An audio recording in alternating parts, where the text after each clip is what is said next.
La posverdad y las fake news responden a un fenómeno que ha tenido lugar en los últimos tiempos de manera muy considerable y que nos ayudan a entender en buena medida el momento histórico que estamos viviendo. Es un fenómeno muy relacionado con el mundo virtual, con el mundo del Internet y particularmente con las redes sociales. Por tanto, tratar de comprender este fenómeno de la posverdad y de las fake news tiene esa importancia, que nos ayuda a entender el momento histórico en el que nos encontramos y también su comprensión nos orienta sobre el modo de comportarnos en estas circunstancias. Comenzaré por señalar que el diccionario de Oxford elige cada año una palabra por ser la que más se ha utilizado, especialmente en el mundo de la comunicación y de las redes sociales. En el 2013 escogió la palabra selfie. En el 2014, vapear, que es echar el humo con los cigarros electrónicos. 2015 fue el emoji famoso de la carita con lágrimas y sonrisa. En el 2016, la palabra elegida fue posverdad, post-truth. Y en el 2017, fake news. Quiere decir que estos 2 años, 16 y 17, fueron determinantes en la proliferación de la posverdad, de los fake news. Quiere decir que hay que ver qué ocurrió en ese tiempo y lo que de ahí ha derivado para comprender el término posverdad y el término fake news y sus consecuencias. ¿En qué consiste la posverdad? Pues comienzo señalando que en el 2016 aumentó 2000% en comparación con el 2015 debido a las campañas de Trump y del Brexit. Fue por eso la palabra del año, por su grandísima proliferación provocada principalmente por la campaña de Donald Trump y del Brexit. Esto se entiende cuando tenemos en cuenta la definición de la palabra posverdad.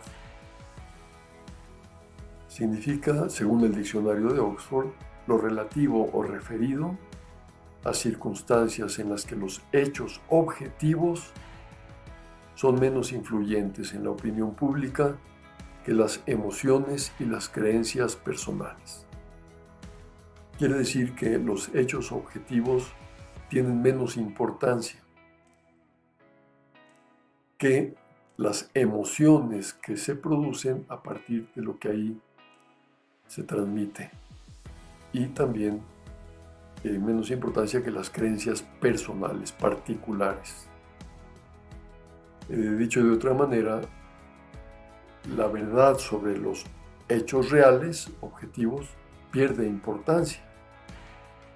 En cambio, la importancia va a estar más en las emociones provocadas en este mundo virtual. La verdad, por tanto, pierde valor.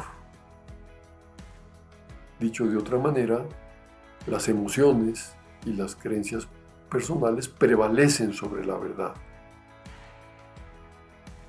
Y la verdad, en consecuencia, queda devaluada. ¿Qué diferencia hay entre la posverdad y la mentira? En cierta manera coinciden, porque la posverdad suele ser mentira. Sin embargo, no está en en ello la diferencia, lógicamente, sino en que la mentira se considera como una falsificación de la verdad.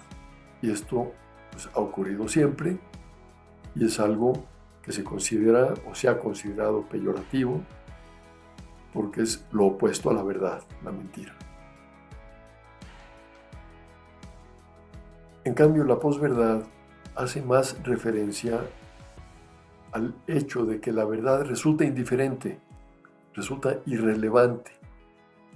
Ya no importa tanto que una cosa sea verdad o mentira. ¿Por qué? Porque lo que cuentan son las emociones. La verdad, por tanto, está devaluada. Un ejemplo es el Brexit en el Reino Unido.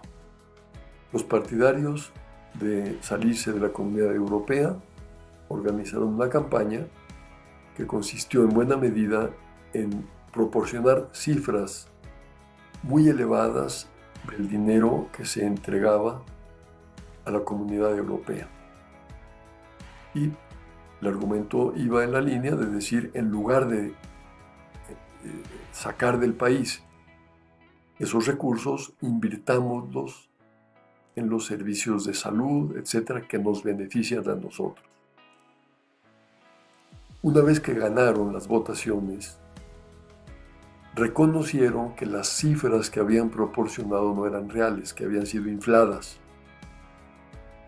no eran verdaderas. Pero a la gente eso ya no le importó tanto. Se había conseguido el resultado. Es decir, la verdad de las cifras aquellas no tuvo mayor repercusión posterior, sino que lo que importó fue conseguir un resultado por una vía emocional.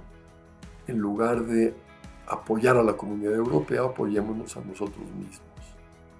Otro ejemplo fue el famoso caso de O.J. Simpson, el juicio que se hizo a este exjugador de fútbol americano en los Estados Unidos, que también fue luego un hombre popular en el mundo de las comunicaciones, en la televisión, etc.,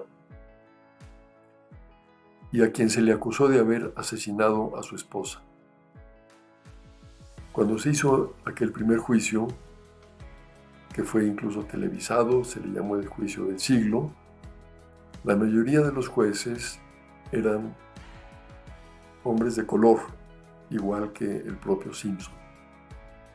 Y se manejó el argumento de que se trataba de un complot contra la raza negra.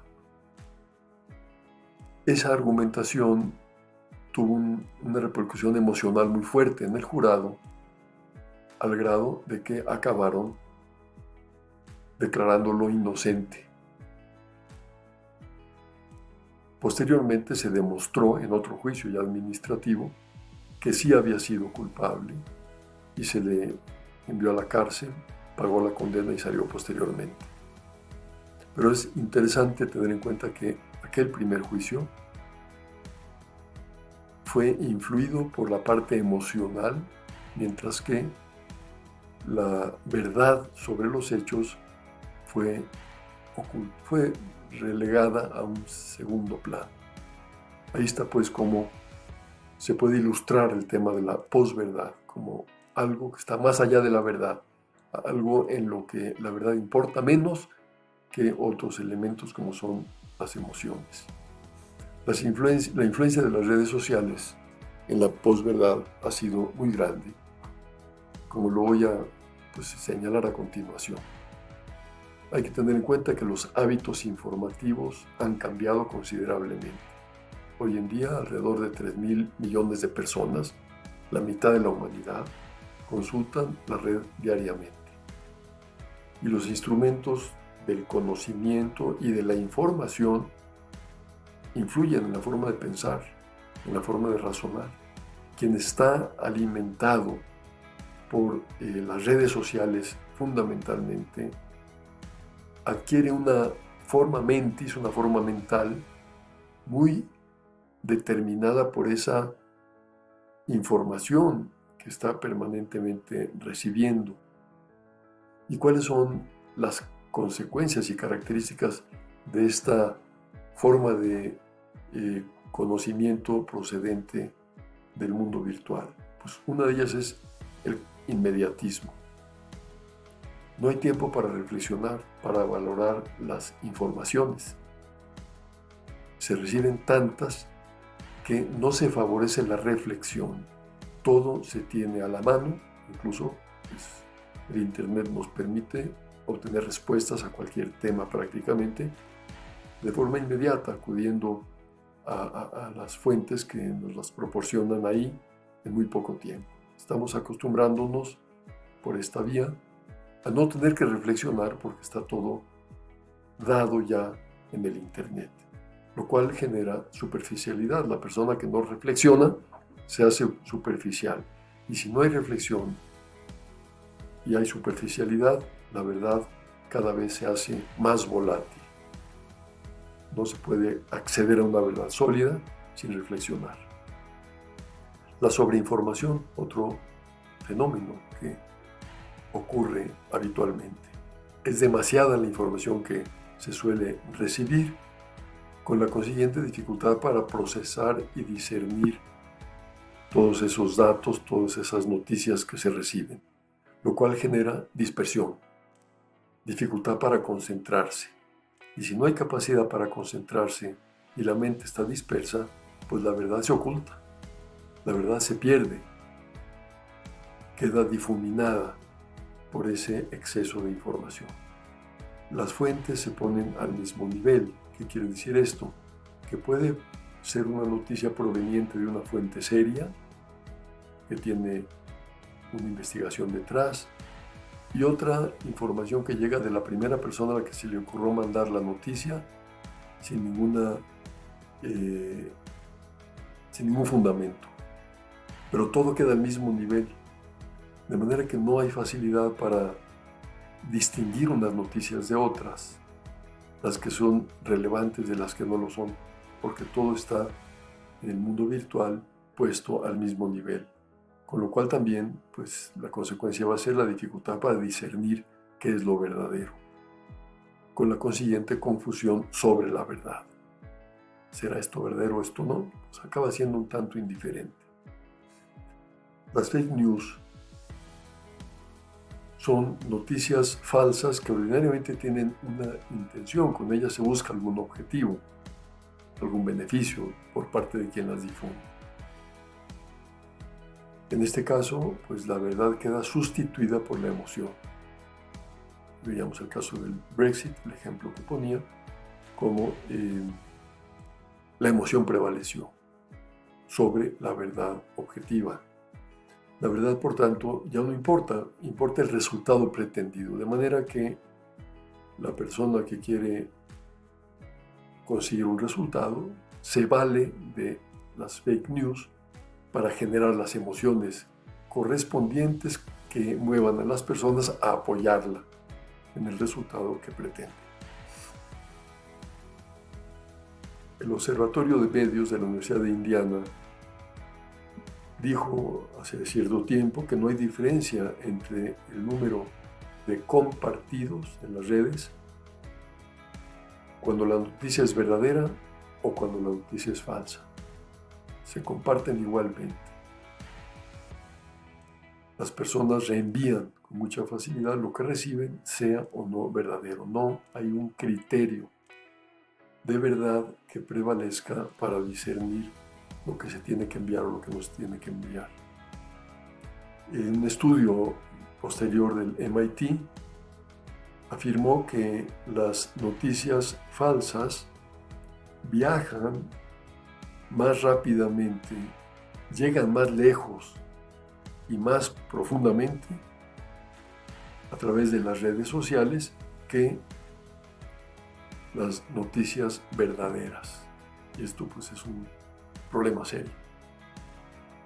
Y es explicable porque las noticias falsas ordinariamente están presentadas de manera que generen más emociones, que toquen más la parte emocional, y eso hace que se difundan con mayor velocidad. Otro fenómeno que se ha generado son las llamadas burbujas de opinión.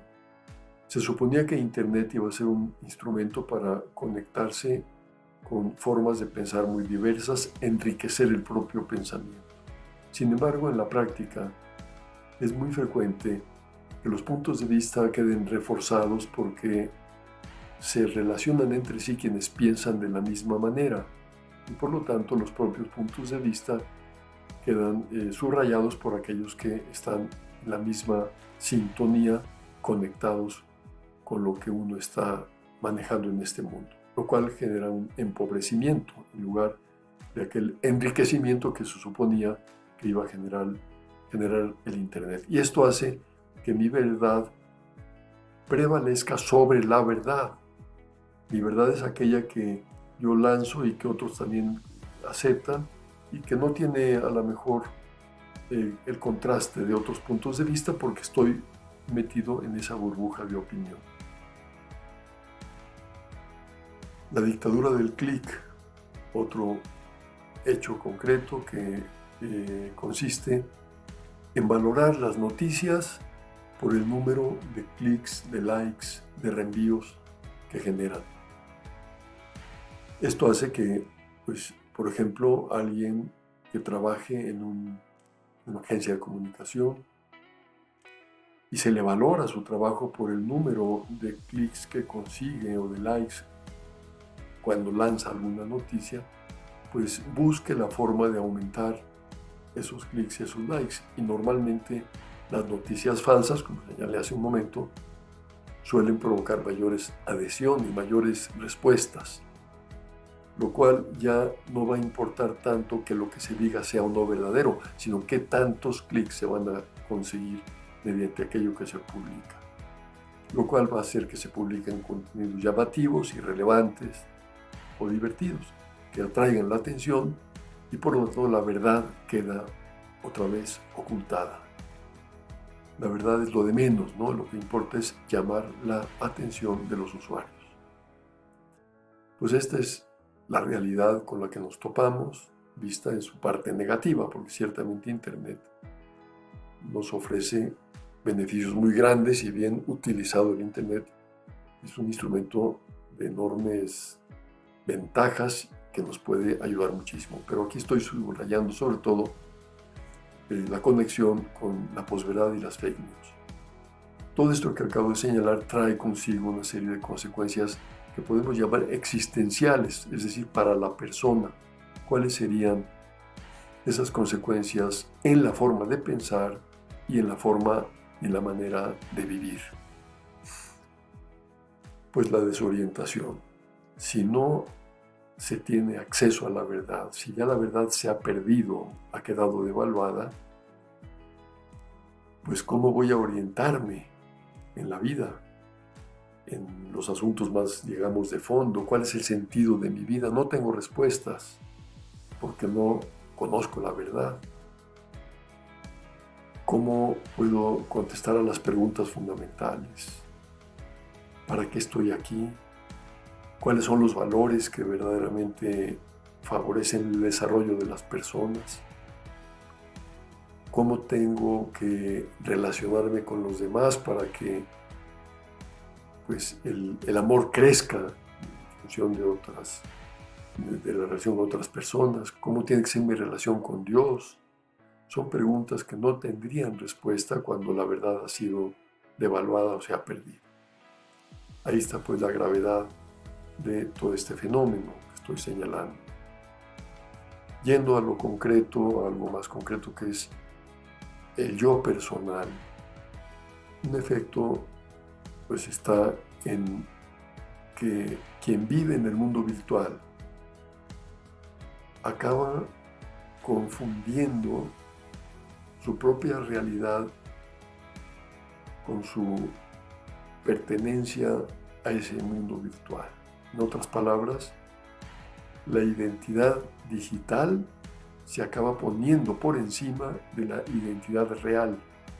¿Quién soy yo? Pues la pregunta ordinariamente puede tener una respuesta más rápida.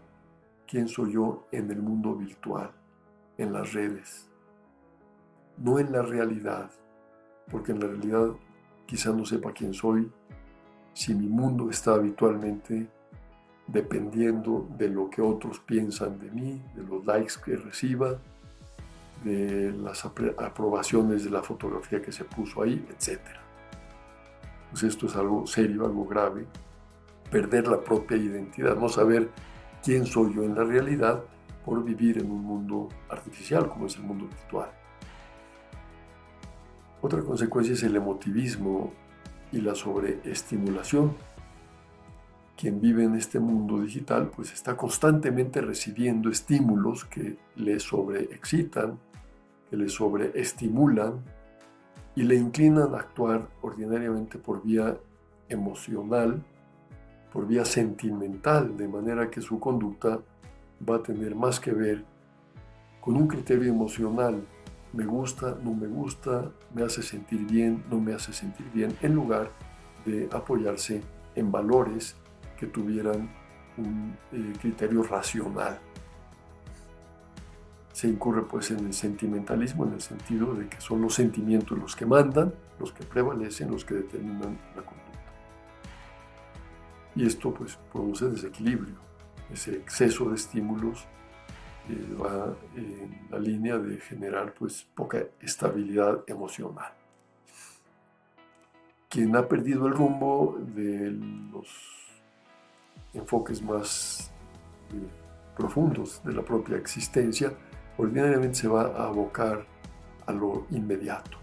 Y lo inmediato es lo placentero, vivir para el placer, a lo que se le llama hedonismo, placer inmediato, lo que antiguamente en latín se llamaba el carpe diem, vive el momento, aprovecha el momento. Hoy en día se ha acuñado una palabra, YOLO, que por sus siglas en inglés significa You Only Live Once, solo vives una vez. Por lo tanto, aprovecha las oportunidades sin dejar pasar ninguna, pero en esta línea de lo placentero, del bienestar, etc. Lo cual genera un vacío existencial porque el placer no puede llenar la vida. La polarización digital es algo que lo comprobamos con mucha facilidad. Como se ve en la fotografía, pues muy frecuente que en la reunión social, la comida, etc., donde hay mucha gente que se supone que se ha reunido para intercambiar, esté cada uno metido en su dispositivo, conectado con gentes lejanas y desconectado con los presentes.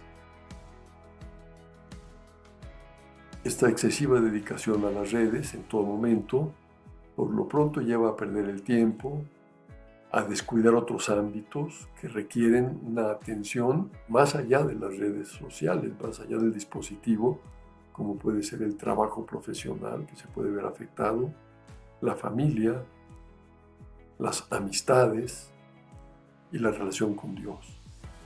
Pues estos ámbitos se pueden ver negativamente afectados cuando la persona está polarizada en el mundo digital. Está de nuevo el fenómeno el miedo a la exclusión digital, lo que en inglés llaman FOMO por las siglas, Fear of Missing Out, es decir, el miedo a no enterarse de lo que está ocurriendo o no estar participando de lo que otros están viviendo. Esto dificulta vivir el presente, disfrutar lo que uno tiene por estar añorando lo que no tiene o estar preocupado con miedo por perderse algo. Y genera una necesidad compulsiva de estar conectado a todas horas, con la consecuencia de ansiedad que esto provoca. El fenómeno de la ansiedad es un efecto bastante frecuente derivado precisamente de la polarización y del exceso de dedicación al mundo digital. ¿Qué soluciones se podrían encontrar a toda esta problemática? Pues ciertamente se podría hablar de soluciones técnicas, como podría ser, de hecho está ocurriendo, Facebook, etcétera, hay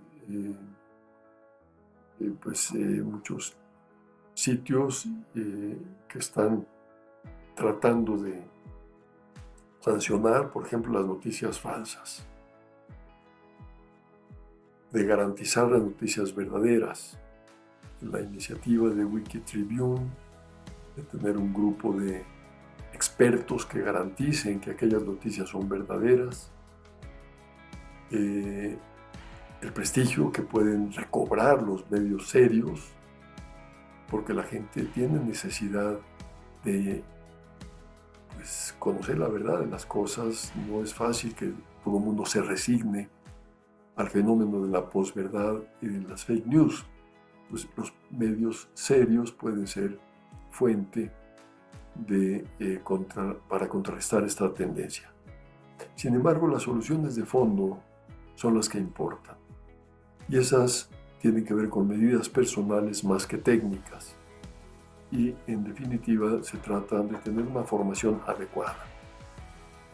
¿Cuáles serían esas medidas o esos recursos, esas formas de adquirir la adecuada formación que permite enfrentar esta problemática? Primero, recuperar el valor de la verdad, estar convencidos de que la verdad existe y por lo tanto que es posible buscarla, y que no podemos caer en el relativismo de pensar que no existe una verdad objetiva, sino que cada quien tiene su propia verdad y cada quien vive su vida como le dé la gana.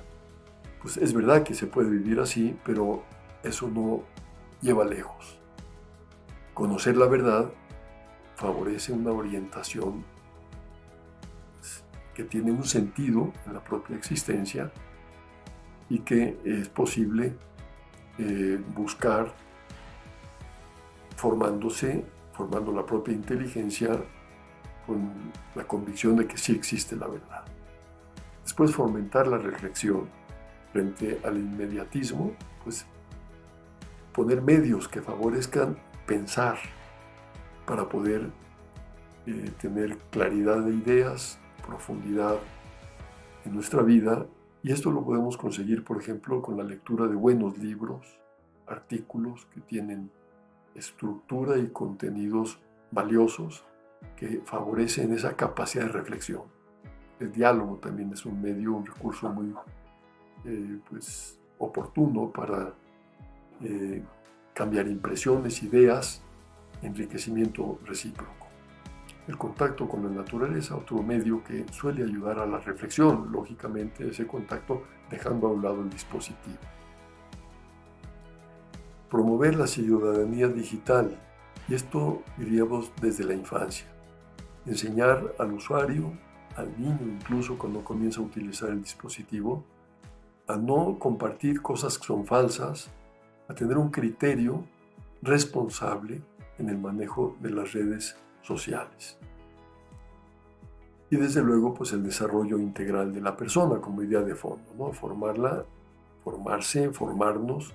en el terreno de la propia inteligencia, de la propia voluntad, de la propia afectividad, para que se cumpla aquello que decía Balmes: cabeza de hielo, una cabeza que piensa con claridad y con frialdad; brazos de hierro, que es la voluntad fuerte, bien formada; y corazón de fuego, el mundo afectivo, el mundo emocional, que aporta mucho en la vida ordinaria, en la conducta, pero que ha de estar bien conectado y bien relacionado con la inteligencia y con la voluntad, sin desbordar esas otras facultades.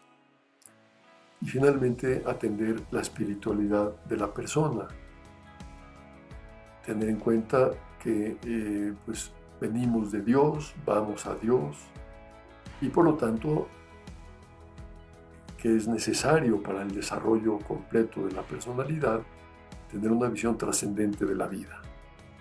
Si Dios es nuestro origen y Dios es nuestro fin, el vivir conectados con Dios va a resultar algo necesario para que nuestra vida se desenvuelva de una manera congruente y valiosa. Esta relación con Dios, indudablemente, que va a favorecernos porque podemos contar con su ayuda, y eso nos permitirá enfrentar todos estos retos que el mundo virtual nos ofrece.